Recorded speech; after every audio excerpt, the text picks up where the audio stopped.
I'm the Chief, and you're watching Airsoft Warrior TV.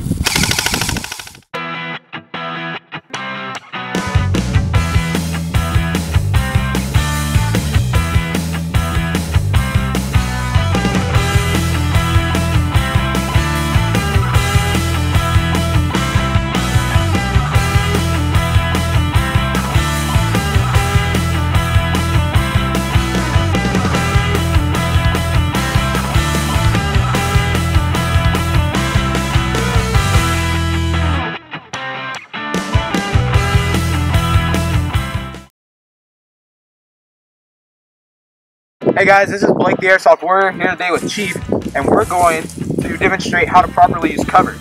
Okay, so you'll notice how he's far enough back that when he leans in and out, he doesn't have to pull his gun down. That way he's more at the ready when he pulls out.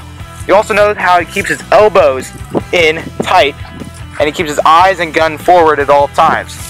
He can also shoot offhand if he wants to, and shoot around the other side of the bunker, thereby confusing his opponents on what side he's going to come out of. You also notice how he doesn't usually come over the top and how he comes out of the sides.